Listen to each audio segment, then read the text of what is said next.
Eh bien bonjour à tous et à toutes, élèves pilotes ou pilotes, à cette leçon numéro 2, réalisée par moi-même, Laurent Venet, patron de l'école de pilotage Le Vol des Aigles basée à Biscarrosse.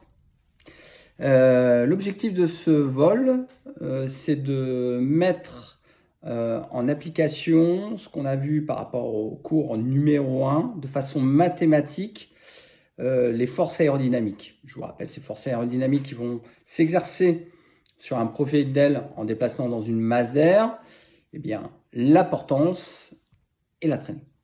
Donc, quelques rappels avant de démarrer en détail ce cours. Donc, vous vous souvenez, lorsque l'objet est en déplacement dans la masse d'air, grâce à une traction, il y a du vent relatif qui arrive sur cet objet. Des forces aérodynamiques se créent, une force de portance et une force de traînée. Donc, sur le profil d'aile, nous avions vu que les 2/3 de la portance étaient réalisés sur l'extrados grâce à la zone de la dépression qui se créait, dépression égale vide égale aspiration, et 1/3 sur la partie inférieure de l'aile qu'on appelle donc l'intrados, l'extrados, le bord d'attaque et le bord de fuite. Ici, nous avions une zone de surpression.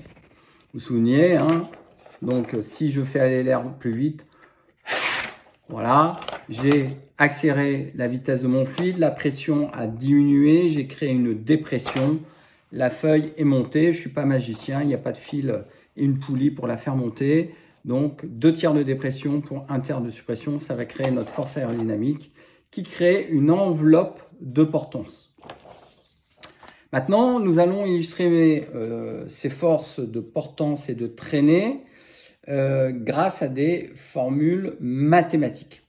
Alors la portance, nous allons tout de suite la définir par RZ. RZ. Alors comment se souvenir cette appellation? Eh bien, souvenez-vous, nous avions parlé de CZ, qui était le coefficient de portance avec cette forme bombée qui crée la dépression. À l'inverse, nous avions le CX, donc souvenez-vous des voitures, la Formule 1 et le camion force CX. La Formule 1, faible CX, c'était en gros le taux de pénétration dans l'air pour que le profil traîne le moins possible. Donc en parallèle, nous allons avoir donc aussi le RX. Donc RZ, portance, RX, traînée. Formule de la portance et de la traînée. Comme ça, vite fait. 1/2 de ρ de S V au carré fois CZ. Pas de panique. On va sur la traînée. RX, traînée, 1/2 de ρ de S V carré fois CX. On voit que c'est quasiment les mêmes formules, sauf qu'est-ce qui modifie ici? Eh bien, forcément, les coefficients par rapport à la portance et la traînée, coefficient de portance, coefficient de traînée. On va détailler la portance. Donc RZ égale portance, 1/2, c'est une constante, 0,5. Pas compliqué. Rho, c'est la masse volumique de l'air. On va simplifier, c'est la masse d'air dans laquelle vous volez. Donc ρ peut avoir plusieurs caractéristiques. Caractéristiques de température, de pression. C'est-à-dire que plus une masse d'air est froide, plus cette masse d'air est basse en altitude, plus la pression est dense. Donc, on va avoir une meilleure portance, mais une traînée aussi plus importante, puisqu'il y a une masse d'air qui freine plus. À l'inverse, plus la masse d'air est chaude, moins elle est dense, plus vous volez en altitude, très très haut, moins il y a d'air, moins il y a de résistance. Donc ce que vous allez en déduire, c'est que plus l'air est froid, plus il porte, plus l'air est chaud, moins il porte, plus on vole en basse altitude, plus on porte, plus on traîne, plus on vole en haute altitude, moins on porte, moins on traîne. Ce qui explique pourquoi les avions de ligne vont voler en haute altitude pour transiter, pour faire des vols intercontinentaux. L'objectif étant de traîner le moins possible pour consommer moins de carburant. Ce qui est important aussi, le RAW va avoir la température ou la densité de l'air à proximité du sol, va avoir un impact sur les performances de votre aéronef dans les phases de décollage et d'atterrissage. Plus il fait chaud, plus on est haut en altitude, plus les distances de décollage vont être augmentées. À l'inverse, plus il fait froid, plus on est en basse altitude, plus cette distance de décollage va être raccourcie. C'est-à-dire que pour le même aéronef, les caractéristiques et les performances de l'aéronef en vol et au sol vont être modifiées. Vous prenez nos aéronefs, les XL8 Bristol, sur lesquels nous faisons l'instruction à Biscarrosse, au mois de janvier et au mois d'août à 40 degrés, les performances au sol et au vol n'ont rien à voir. C'est-à-dire que l'avion sera plus performant, évidemment, en hiver qu'en été, et on réduira donc les distances de décollage en hiver par rapport à l'été. Une petite histoire, j'étais jeune, j'avais 14 ans, je faisais du planeur sur l'aérodrome de Roupy à Saint-Quentin dans l'Aisne, petit signe à la SVRD.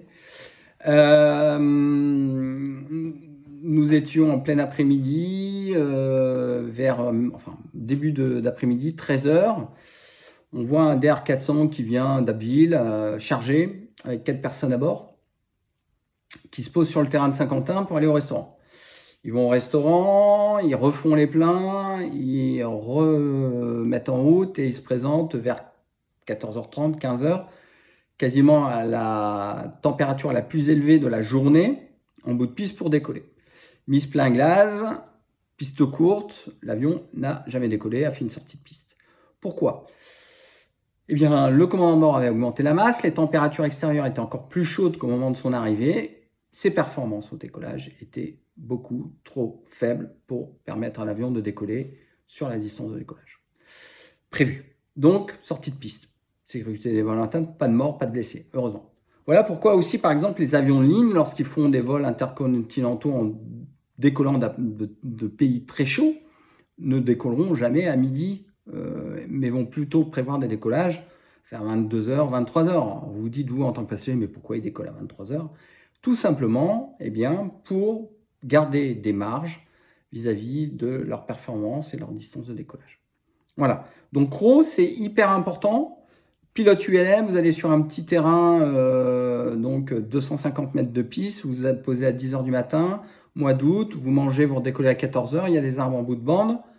Attention, vos performances de décollage sont vraiment peut-être pas suffisantes pour éviter les arbres en bout de bande, donc il faut mieux ou diminuer la masse, décoller seul, ou tout simplement attendre 3-4 heures de plus pour décoller à la fraîche et décoller en toute sécurité. Donc RAW a vraiment une importance sur la sécurité des vols. Donc nous avions vu la formule 1,5 de RAW. C'est bon pour RAW ? Eh bien on va passer à S. S, c'est la surface à l'air qui va vous générer de la portance et de la traînée. Donc si on prend un aéronef de ce type, la surface à l'air, c'est tout ce qui porte. Ça porte, ça porte, ça porte, ça porte, ça porte. D'accord ? Mais ça traîne aussi. Et on verra que ce S va être pris en compte aussi. Il y a d'autres parties qui vont traîner, ça, etc. Ça. Il y a d'autres parties qui portent, d'autres parties qui traînent. S, c'est tout ce qui va avoir une interaction sur la portance et la traînée. Alors S est fixe, mais peut-être aussi variable, parce qu'on a des parties mobiles ici qu'on appelle des volets, qui quelquefois augmentent la surface de l'aile, type avion ligne, des volets à Fowler qui reculent et qui augmentent la surface à l'air de l'aile pour créer plus de portance. Donc S peut être pilotable, on va dire, par une commande de vol dans le cockpit, mais on va dire que c'est plutôt fixe, un coefficient plutôt fixe, pilotable sur des faibles variations.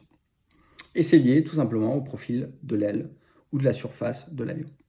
C'est bon pour S ? V. Qu'est-ce que ça pourrait être la V ? Allez, Je vous laisse 3 secondes, répondez. Très bien, la vitesse. V, mais alors ici, qu'est-ce qu'on voit? C'est au carré. C'est au carré. C'est hyper important. Les autres, eh bien, ils ne sont pas au carré. V, la vitesse au carré. C'est-à-dire que c'est un des éléments primordiaux de l'équation. Si V est égal à 0, eh bien là, il n'y a pas de portance. Hein. C'est mg qui gagne. Donc V va donner de la portance. Plus vous allez voler vite, plus votre avion va porter. C'est-à-dire que vous êtes ici, admettons, à 200 km/h, votre avion vole comme ça, vous êtes en altitude constante, votre avion accélère à 400 km/h. Si vous voulez maintenir l'altitude, eh bien, il va falloir piquer. Parce que V au carré crée de la portance.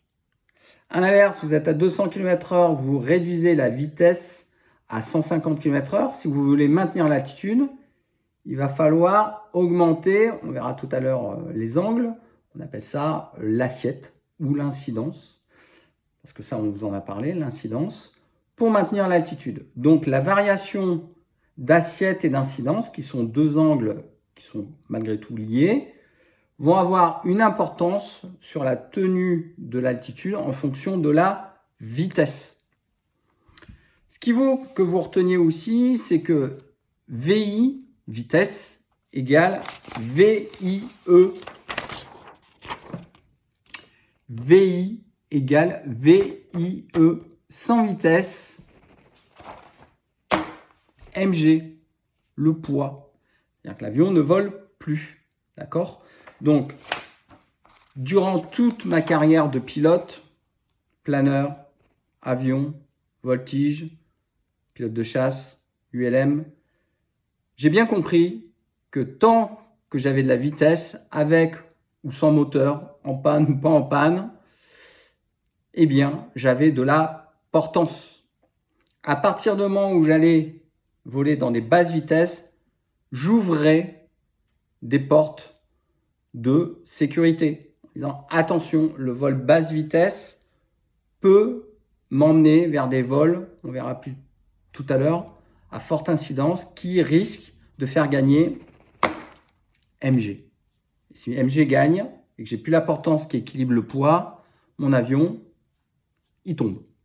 Si j'ai de l'altitude sous mon avion, c'est pas grave.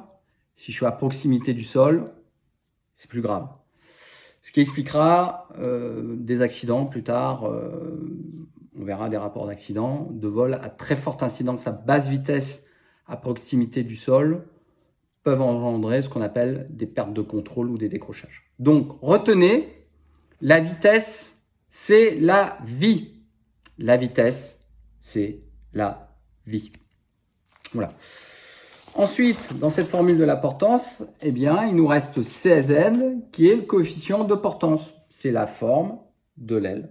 Alors, aujourd'hui, à partir de ce cours-là, allez dans les hangars des différents ULM, regardez le profil de l'aile des avions, des ULM qui sont dans votre hangar. Vous en allez voir qui sont très bombés. C'est ce qu'on appelle généralement des ULM low speed, c'est-à-dire qui ont des capacités de décollage et d'atterrissage à faible vitesse, les STOL, Savannah, G1, etc., etc. Pourquoi ? Parce qu'ils ont un profil très bombé qui crée de la dépression et donc de la portance. Mais l'inconvénient de ce type de machine, c'est que ces profils très bombés créent de la, et oui, vous avez raison, de la traînée, parce que c'est très épais et ça freine. Donc, ce sont des machines qui, avec le même moteur 100 chevaux Rotax, eh bien, ne vont pas offrir des performances de vol en croisière. Donc, ils vont talonner aux alentours de 150, 160 km/h, max, peut-être 180 sur certains types d'aéronefs, mais grand max. Par contre, ils vont avoir des caractéristiques de vol basse vitesse qui vont vous permettre de voler à des vitesses beaucoup plus faibles en toute sécurité, puisque cette dépression, grâce à ce profil bombé, vont créer de la portance. À l'inverse, Il y a d'autres ULM, allez voir, des aéronefs beaucoup plus rapides, type VL3, etc., qui vont avoir un profil d'aile beaucoup plus plat, moins bombé, dont l'objectif est de diminuer la traînée pour aller chercher de la performance en vitesse. Alors, ça ne veut pas dire que ces aéronefs ne sont pas dangereux à basse vitesse, mais ils ont des capacités de vol basse vitesse moins importantes que les stalls. Alors, cela peut être aidé, modifié grâce à des volets qui vont, vous l'avez vu, augmenter la surface et permettre de voler à basse vitesse, mais leur domaine de prédilection, ce n'est pas le low speed, c'est la haute vitesse. Donc aujourd'hui, déjà, rien qu'à par rapport à nos deux cours, vous allez pouvoir, en regardant un profil d'aile, vous rendre compte, eh bien, si ce sont des avions qui volent à haute vitesse, basse vitesse, si ce sont des avions plutôt sécurisés dans les basses vitesses ou optimisés pour le vol en croisière. Donc RZ est égal à 1,5 d'euro de SV2. OK ? La formule de la portance. Voilà pour la portance. C'est clair ? Formule de la traînée maintenant. Traînée, c'est pareil. 1,5 d'euro de SV au carré fois CX.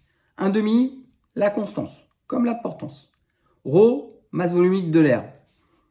Eh bien, plus il fait froid, plus c'est dense, plus ça freine. Plus on est haut, moins ça freine. Plus on est bas, plus il y a de l'air, plus ça freine. Voilà, donc c'est comme Rho. Comme pour la portance, c'est exactement la même chose. S, eh bien, plus il y a de la surface, oui, plus la surface perpendiculaire au vent relatif, plus ça freine. Logique. V, eh bien, c'est pareil. Plus on va vite, plus on freine. Reprenons l'exemple du scooter du cours numéro 1. Je suis à 20 km/h, ça pousse. Je suis à 200, ça pousse. Je suis à 400, je reste pas sur le scooter. Un scooter qui va à 400, mais on est là pour rigoler. Donc, plus je vais vite, plus je porte, mais plus je traîne. C'est pareil, moins je vais vite, moins je porte, moins je traîne. Et c'est toujours au carré. Et CX, eh bien, c'est le coefficient de traînée. OK ? Alors maintenant, qu'est-ce qu'on va pouvoir piloter dans cette formule ? On va prendre la formule de la portance. RZ égale 1,5 d'euro de SV au carré fois Z, dont l'objectif est d'équilibrer le poids. RZ égale mg en vol rectiligne horizontal. Souvenez-vous, en vol rectiligne horizontal, l'objectif c'est que ma portance équilibre mon poids. D'accord ? Donc, qu'est-ce que moi je peux piloter dedans ? 1,5, je ne peux pas le piloter. Rho, ben, je ne m'appelle pas Éole, je ne m'appelle pas Dieu. La météo, la masse d'air, je ne la pilote pas. Alors je peux aller chercher des masses d'air plus chaudes, plus froides, à haute altitude, basse altitude, mais ce n'est pas moi qui la pilote. Je la subis ou j'en bénéficie. S, surface à l'air. Ah, si j'ai des dispositifs qui me permettent, alors ce n'est pas le cas sur tous les aéronefs, d'augmenter ma surface à l'air, oui, je vais piloter sur un petit coefficient, mais en gros, je ne vais pas pouvoir non plus modifier tout. Quelquefois, il y a des aéronefs qui étaient prévus pour ça. Le F-14 Top Gun 1, surface à l'air, avec une géométrie variable de ses ailes. Vous vous souvenez ? Ces ailes qui s'ouvrent dans les phases de décollage et d'atterrissage pour créer la surface à l'air et hop, qui se referment pour le vol supersonique. Mais bon, là, c'est une technologie vraiment très avancée, évidemment, qu'on ne va pas retrouver sur nos petits aéronefs de loisirs. V, eh bien évidemment que je pilote V. Alors V, je le pilote avec ma commande de puissance en vol rectiligne horizontal. C'est-à-dire que je suis en palier, je vais aller plus vite, je mets de la puissance, je vais aller moins vite, je mets de la puissance. Donc V, évidemment, aussi, je vais le piloter en montant ou en descendant. V, c'est quelque chose que je dois maîtriser avec mon assiette, par exemple, ou ma commande de puissance. Okay ? Donc, c'est quelque chose que je pilote. CZ. Alors, vous allez me dire, CZ, je ne le pilote pas, c'est la forme de l'avion.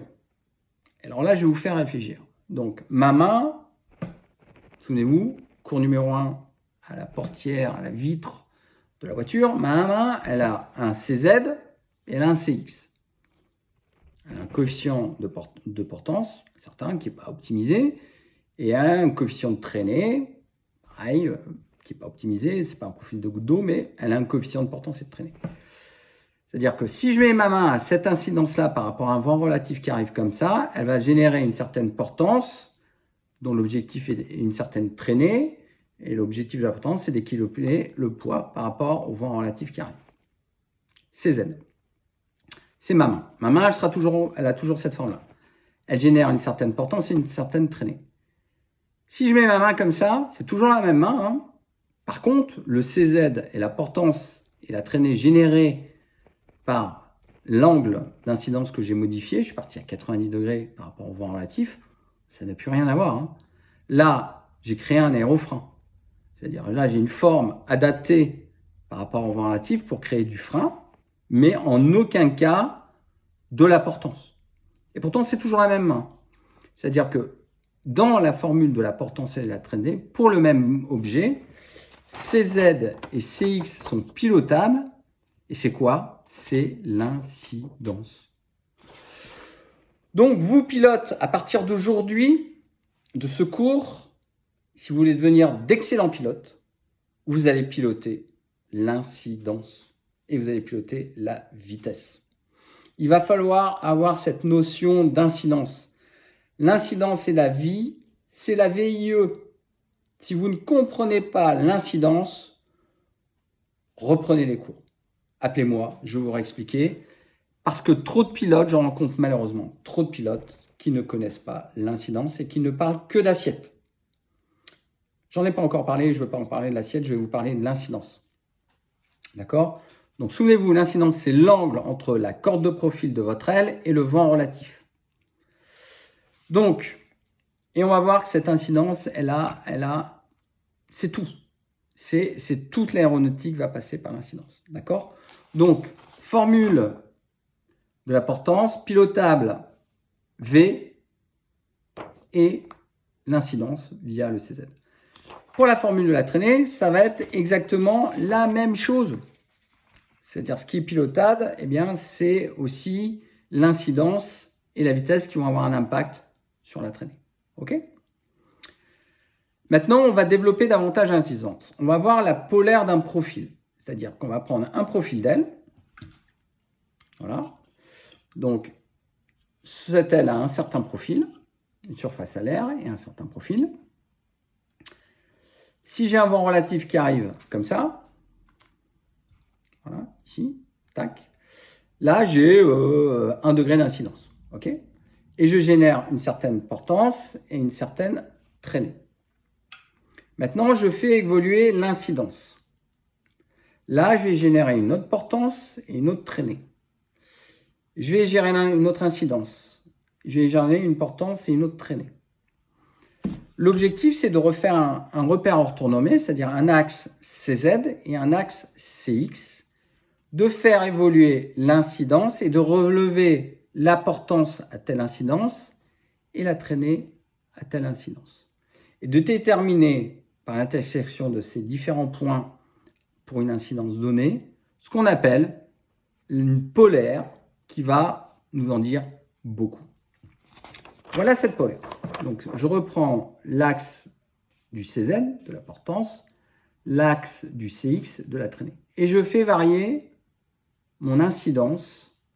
Et ici, je vois qu'incidence 0, eh bien, j'ai un coefficient de traînée, parce que mon aile, eh bien, c'est pas une lame de rasoir, elle génère de la traînée. 1 degré d'incidence, elle génère un peu moins de traînée, mais elle va déjà générer de la portance. Et je monte, tac, tac, tac, tac, tac. Et donc, ici, on voit que dans ce premier tiers-là, il y a une très forte augmentation de portance pour une faible variation de traînée, jusqu'à ce point ici. C'est-à-dire, là, la portance augmente beaucoup, beaucoup, beaucoup, beaucoup, beaucoup, beaucoup pour des variations d'incidence. Et la traînée, elle varie très peu. C'est génial. Là, je suis dans mon domaine de vol tout à fait standard. C'est-à-dire que quand j'augmente l'incidence, eh bien, ma portance augmente et ma traînée augmente aussi, faiblement. J'augmente l'incidence, la portance augmente, la traînée augmente un peu. J'augmente la portance, l'incidence, la portance augmente, traînée. D'accord? Et elles travaillent ensemble. J'augmente l'incidence, la portance augmente, la traînée augmente. Je diminue l'incidence, la portance diminue, la traînée diminue. C'est génial. On est dans le domaine de vol normal d'un aéronef. J'augmente l'incidence, portance augmente, traînée augmente, etc. Dans ce domaine de vol-là, on va en déduire, par rapport à la polaire, des points intéressants. Donc, des points intéressants comme ici, on a un point ici où si on trace une droite parallèle à ce point et qui vient chercher une tangente ici, on va voir le point de traînée minimum. Ce point de traînée minimum, ça va nous donner tout simplement l'endroit, l'incidence à laquelle on peut avoir une autonomie maximum. D'accord ? Ici, on va avoir le point où on crée une tangente, une droite ici, là, ici. On va avoir la tangente par rapport à la polaire. C'est la tangente qui nous donne le point de finesse max.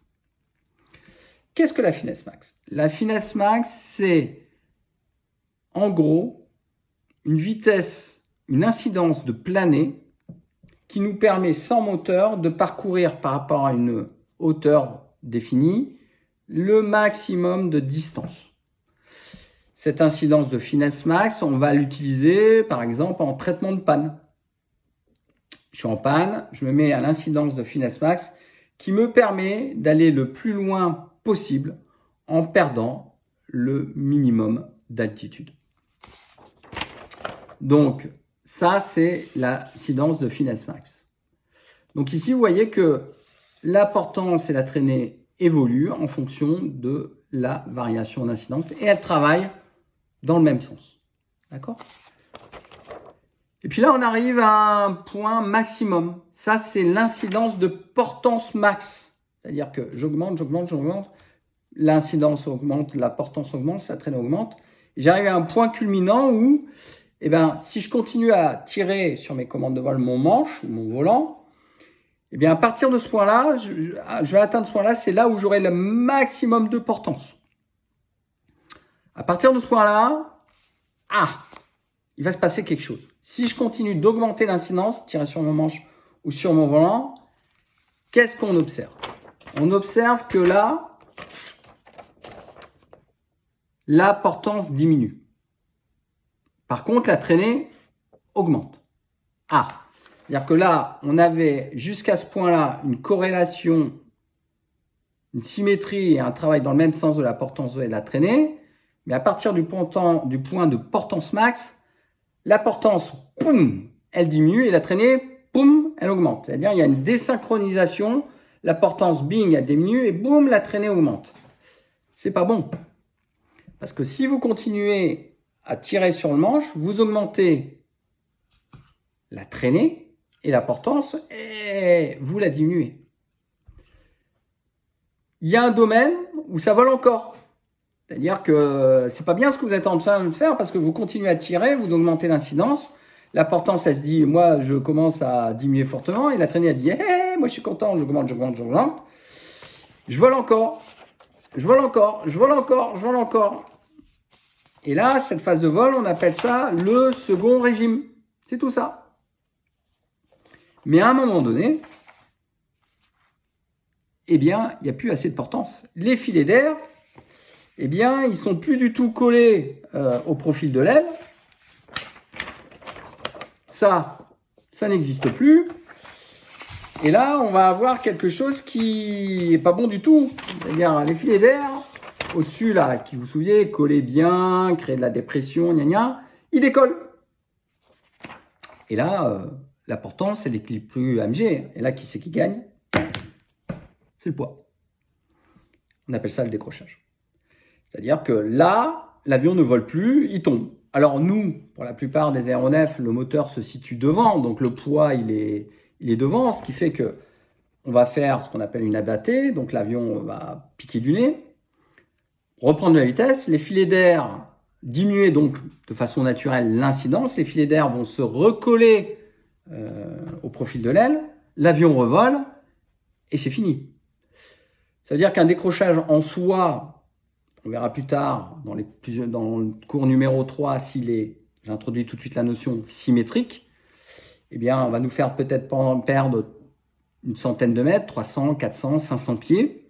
C'est-à-dire qu'un décrochage, s'il est symétrique et qu'on a de l'altitude sous l'avion, en soi, c'est pas grave. Ça veut dire que où il a été volontaire, et c'est très bien, il faut le faire sans y entraîner, ou il a été involontaire, et là, je vous engage à reprendre des cours avec un instructeur ou bien vous faire expliquer, parce qu'il y a des choses que vous n'avez pas compris. Hein. C'est que vous êtes mis dans une situation où il ne faut pas aller. Par contre, si vous êtes à proximité du sol, eh bien malheureusement, et que vous n'avez que 400 ou 300 pieds sous votre aéronef, malheureusement, les filets d'air n'auront pas le temps de raccrocher, de recréer de la portance, plus la phase où il va falloir se remettre en vol rectiligne horizontal, on appelle ça la ressource, eh bien malheureusement, il n'y en aura pas assez, et tous les ans, il y a des gens qui décrochent et qui se tuent sur la planète parce qu'ils n'ont pas respecté le domaine de vol de l'aéronef. D'accord ? Donc, ce qu'il faut que vous reteniez, et je vais être clair avec vous, c'est que cette notion d'incidence, c'est tout. C'est-à-dire que vous avez un domaine de vol lié à une certaine incidence. Plus j'augmente mon incidence, plus je crée de portance et de la traînée, jusqu'à un moment où j'arrive à la portance maximum, et là je dégrade ma portance et j'augmente ma traînée. Je rentre dans le second régime, ça vole encore, et comment je sors du second régime ? Il faut que je diminue l'incidence, donc il faut que je pousse sur mon manche. Si je pousse pas sur mon manche et je continue de tirer, je vais vers le décrochage. Donc la perte de portance, MG gagne, et je décroche. D'accord ? Donc c'est l'incidence qui fait tout. Alors nous, pilotes d'aéronefs de loisirs, je vous parle d'incidence, mais si vous avez déjà volé, vous rentrez dans le cockpit, il est où l'incidence mètre ? Il n'y a pas. Il y en a qui en ont, mais il n'y a pas. L'incidence, généralement, est dans l'aéronautique de professionnels, des avions de ligne, des avions de chasse. Moi, je faisais tout à l'incidence. Mon Mirage 2000, au décollage, faisait presque 14 tonnes. À l'atterrissage, il avait perdu 4 tonnes de carburant. Donc, vous imaginez bien que la masse fait que les vitesses de décrochage, avion plein, avion plus léger, n'ont plus rien à voir. Il y a des variations très importantes. Donc, on faisait tout à l'incidence. Eh bien, nous, on n'a pas d'incidence mètre, on va tout faire à la vitesse, à l'anémomètre, avec l'assiette. C'est-à-dire que le constructeur va vous donner un domaine de vol pour une masse donnée. Il va dire, voilà, à 472,5 kg, mon avion décolle à telle vitesse, la vitesse de finesse max c'est tant, la vitesse d'endurance max c'est tant, la vitesse de second régime c'est tant, la vitesse de décrochage c'est tant, avec temps de volée, etc., etc., etc., etc. C'est votre domaine de vol avec une vitesse donnée à une masse donnée. Parce que selon la variation de masse, ces vitesses changent. Votre vitesse de décrochage seul à bord avec 10 litres de carburant dans chaque aile, 20 litres de carburant et les réservoirs carburant pleins, en été ou en hiver, les vitesses de décrochage ne sont pas les mêmes. Plus vous êtes léger, plus l'air est dense, plus les vitesses de décrochage sont faibles. Vous êtes lourd, plus vous êtes chargé, plus il fait chaud, plus les vitesses de décrochage sont importantes. Donc, ce que vous devez retenir, c'est que les constantes sont, on décroche toujours à la même incidence. Et on ne décroche pas à la même vitesse en fonction de la masse, etc., etc., etc. Donc, on décroche toujours à la même incidence. On ne décroche pas à la même vitesse. On verra dans le cours numéro 3 qu'au-delà de ce décrochage dit symétrique, ou etc., il va y avoir des décrochages dynamiques sous facteur de charge où les vitesses de décrochage vont être majorées. Cependant, ce que vous devez retenir, c'est qu'on décroche toujours à la même incidence et que le domaine de vol, c'est l'incidence constante. Finesse max, endurance max, etc., etc., etc. Voilà. L'incidence constante, vitesse de décrochage change. Et bien voilà, nous avons fait le tour du cours numéro 2. Nous abordons le cours numéro 3 pour voir les forces en virage. On parlera de choses très intéressantes et du décrochage dynamique. J'espère que vous avez compris. N'hésitez pas à nous envoyer un mail, nous contacter si vous avez besoin davantage d'informations ou même venir nous rencontrer pour faire un vol avec nous. Ce sera avec plaisir. Bonne journée à vous, bonne leçon.